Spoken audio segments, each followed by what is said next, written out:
Have you ever felt like you're living a life that isn't really yours?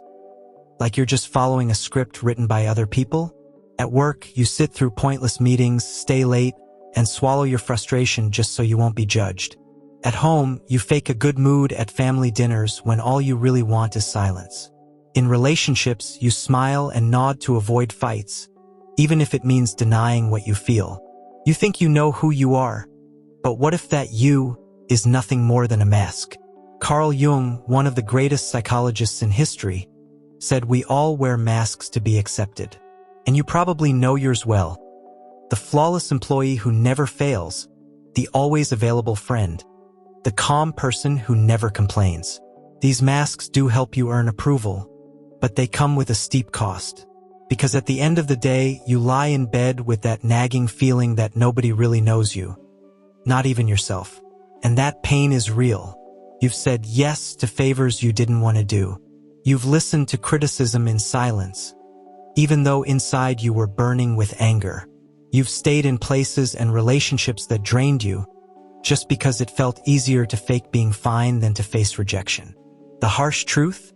You're not free, you're obedient, and that obedience carries an invisible price. The emptiness of living a life that was never truly yours. But there's another way. Jung believed your true self isn't born from trying to be perfect. It comes from integrating what you hide. Your rightful anger, your sensitivity, your desires, your strengths, and yes, even your flaws. That's where authenticity begins. It's when you finally realize you don't have to keep performing just to be accepted. Few people are brave enough to take that journey. Most would rather keep playing the role. The partner who swallows everything to avoid fights. The professional who trades health for recognition. The too nice person who can't set a boundary. But you don't have to live like that. You can choose courage, the courage to take off the mask, even if it stings at first, so you can finally breathe for real. And that's exactly what I'm going to show you in this video. What's really keeping you from being who you are, and how you can start changing it today. Not tomorrow, not when you have time. Today. Because every single day you live behind a mask is a day stolen from yourself. Have you noticed how, from a really young age, you start wearing a mask just to fit in? It's almost automatic. At school, you learn to smile even when you don't feel like it. At work, you pretend you're fine so you won't look weak. At home, you often hide your own pain so nobody feels let down. It's like you're stuck on a stage where the curtains never close. And the longer you play that role, the easier it is to mistake the character for the real person inside you. But sooner or later, that disguise starts to weigh you down. And then comes that weird feeling. Even with achievements, recognition, or status, something still feels missing. It's like the applause from the crowd isn't enough to quiet the silence in your heart once you get home. That's the exhaustion of the mask. The burnout of playing roles that don't show who you really are. You say yes when deep down you want to scream no. You put on a smile when all you want to do is cry. And that constant self-censorship drains your energy, like a battery that dies without warning. The problem is, living behind a mask creates a dangerous loop. You repeat the same patterns, the same painful relationships, the same old wounds that should have healed by now. It's like watching a movie when you already know how it ends, but you still keep hitting play. Deep down, you've realized it's no coincidence you keep attracting the same type of people or making the same mistakes. It's the script of the mask playing on repeat until you finally decide to drop the role and take ownership of your own story. But let's be real, that decision isn't easy, because there's a kind of loneliness nobody talks about. The loneliness of being surrounded by people and still feeling like nobody really knows you. It's like standing in a crowded party but feeling like you're outside, looking in through the window. And the worst part? You've lost touch with yourself too. If someone asked, "Who are you?" maybe your answer would come full of labels. Your job, your family, your religion, but not a true reflection of your essence. That identity confusion is heavy. And then anxiety hits. On one side, there's the fear of living a life that isn't really yours. On the other, an even bigger fear, looking inside and facing what you might find. All that emotional repression, anger, sadness, sensitivity, ends up bursting out in stress, procrastination, self-sabotage, or toxic relationships that only make the wound deeper. It's like holding down a pressure cooker. The more you push it down, the more dangerous it gets. Deep down, you already know it. You can't keep living in this endless theater without paying a high price. The real question echoing inside is this: are you going to choose the comfort of staying on stage? Or are you ready to face the silent war of finding out who you really are? That choice might look terrifying, but it's also the key to finally understanding why the mask has never brought you peace. What if the true self you're chasing never shows up, because you're stuck in habits that look normal on the outside but eat you alive on the inside? Like when you automatically say, "I'm fine," even though you spent the whole night thinking about giving up. Or when you laugh at a joke that cuts deep, just so you won't come across as difficult. Those little invisible acts, stacked one on top of the other, slowly silence your real voice. Are you living as a character without even noticing it? Think about all the times you said yes to parties you didn't want to go to, meetings that drained the life out of you, or conversations you pretended to enjoy just so people wouldn't call you weird. It's like wearing shoes that are way too tight. At first you deal with the pinch, but eventually the pain gets so heavy you forget what it feels like to walk freely. That silent ache is the cost of living for other people's expectations. But what if the real enemy of your authenticity isn't out there? It's in here. It's not your boss, not your family, not even society's pressure. The real enemy is your own fear of disappointing people, your habit of staying quiet, your addiction to approval. It's like sitting in a prison cell while holding the key in your pocket the whole time, too scared to actually use it. Deep down, though, you know what you really want: to break free from that cycle. You want to be able to say no without guilt. You want to speak your mind without overthinking every single word, like you're constantly being judged. You're not chasing a perfect life. You just want a life that makes sense to you. And that's why the emptiness hurts so much. Because it's done pretending. It refuses to accept the daily lie of living as a side character in your own story. That emptiness is begging for authenticity. It wants the freedom to be whole, without slapping fake happy stickers over your sadness. You dream of waking up in peace, of not being afraid to face the mirror and ask, "Who am I, really?" Maybe your deepest wish is simple: to stop hiding behind labels. To be someone measured not by your job title, not by the number of likes, but by the quiet peace of living true to yourself. So let me ask you, how much longer are you going to keep feeding the character, hoping one day it magically becomes you? If this video is hitting hard, it's because deep down you already know something has to change. So don't just sit on that thought. Take a step. Hit the like button, subscribe, and drop a comment telling me which country you're watching from. It's amazing to see how this search for authenticity connects people all over the world.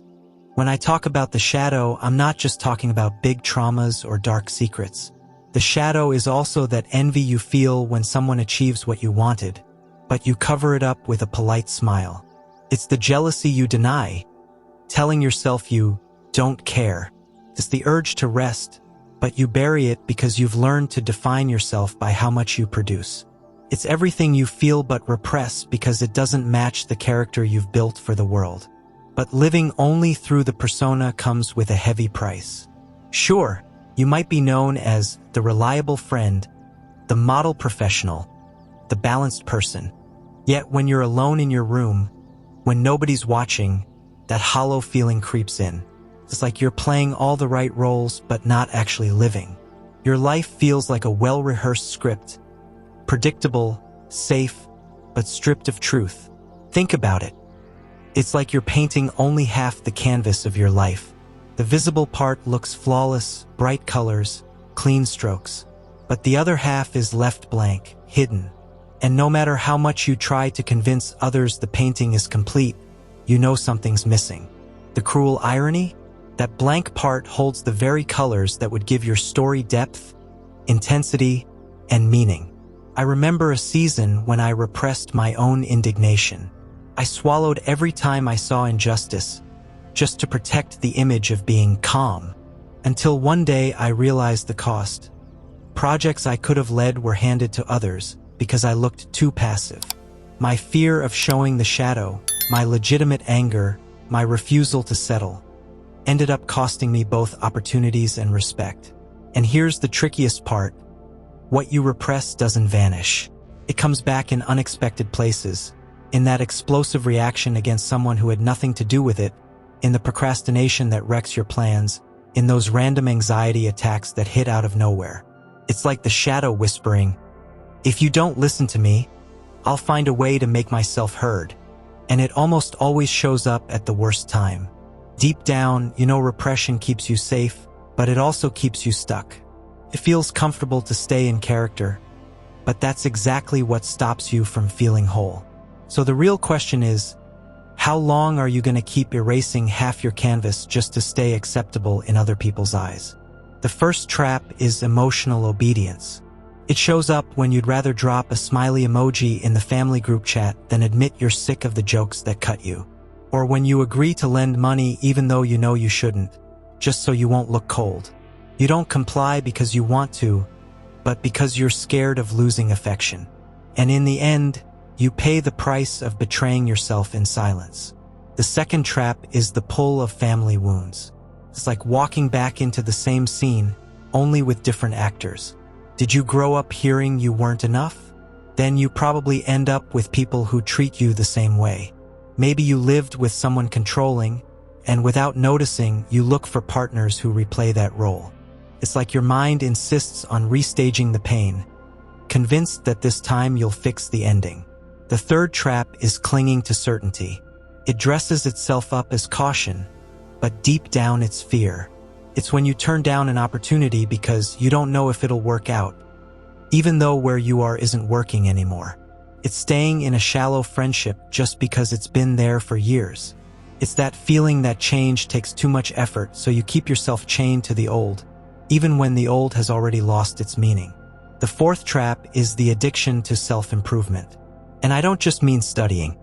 It's when the pursuit of growth turns into an excuse to never accept yourself. You always feel you need to lose more weight, earn more, learn more, before you finally let yourself be happy. It's like hanging happiness on a faraway hook. When I'm X, when I have Y. And that when never comes, because the addiction to improvement never lets you rest. The fifth trap is the myth of being a good person. Here, you get used to giving in, even if it means losing your own voice. You say yes to invitations you don't want, take on tasks that aren't yours, sit through endless venting when you've got no energy left, all just to keep up the image of being generous. But deep down, kindness that's born out of obligation turns heavy. And over time, it curdles into resentment toward the very people you most wanted to please. These traps are sneaky because they look like virtues, but really, they're just polished ways of losing yourself. Maybe the real question you need to carry now is this: how many of these traps have you been calling love, loyalty, or kindness, when in truth, they're just walls between you and your authenticity? Finding your true self is a process, not a destination. You're not going to hear some magical ding inside announcing you've arrived. It looks more like those small choices that at first seem meaningless, like refusing to laugh at a sexist joke just to avoid being called uptight, or turning down a date you know would only force you to fake interest. The true self doesn't show up all at once. It slowly emerges through these quiet gestures. But the cost is high and nobody really likes to talk about it. You might discover that some people only stuck around because they benefited from your masked version. You'll lose invitations. You might get called difficult, selfish, or even cold. There will be moments of loneliness, because discovering who you are inevitably means disappointing those who thought they knew you. It's tough, but it's part of the journey. The reward, though, is massive. It's like coming back home after years of living in rented rooms. You start breathing deeper, sleeping better, feeling whole, even in silence. This freedom doesn't come with applause, but with a quiet peace you wouldn't trade for anything. And suddenly, even the simplest moments, cooking, walking down the street, listening to a song, taste different because you're no longer exhausting yourself pretending to be someone else. It's like finally taking off shoes that always hurt and walking barefoot on grass. At first it feels strange, and you might miss the safety of shoes, but soon you realize you'd never really experienced the lightness of walking without pain. That's what dropping the mask feels like. Awkward at the beginning, but impossible to go back once you've tasted it. You breathe deeper, you take up more space, and you realize you never needed anyone's permission just to exist. And deep down, this is what you're after. Authenticity, so you don't have to keep acting. Wholeness, so you can embrace even the parts you used to hide. Courage, so you can say no without apologizing for it. You long for a reconnection with your life force, for joy in the small things without depending on applause. You want relationships that can hold your truth, not just your performance. You want a purpose that gives meaning even to ordinary days. This path demands fire, letting everything that isn't truly yours burn away. And yeah, fire scares you because it consumes, but it also purifies. What remains is what could never be destroyed, you. So as uncomfortable as it feels, embrace the passage. Because only then do you realize you never needed a mask to deserve to exist. Let the mask burn. Welcome back to yourself. There comes a point when you need the courage to let go of the illusions that keep you trapped. Life doesn't ask you to be perfect. It asks you to be whole. That means embracing both your light and your shadow, with no filters, no masks. Because only when you face all that you are, the beautiful and the uncomfortable, can you begin writing your own story with authenticity. You'll never meet your true self as long as you insist on living as a mask. But the moment you decide to face your shadow, you're closer to your essence than ever before. That step might look small to the world, but it's huge for you. It's the beginning of a life where you no longer hide behind roles, and you finally allow yourself to exist for real. Now I'd really love to hear from you. Which part of this video spoke to you the most? Drop it down in the comments. Your experience might help someone else walking this same path. And since we're a global community, share where you're watching from too. It's amazing to see how far this message travels. And don't stop here. Now that you understand why you've never found your true self, you need to see the next video, because in it, I'll show you what really happens when you start facing your shadow. It's right here on the end screen. I'll see you there.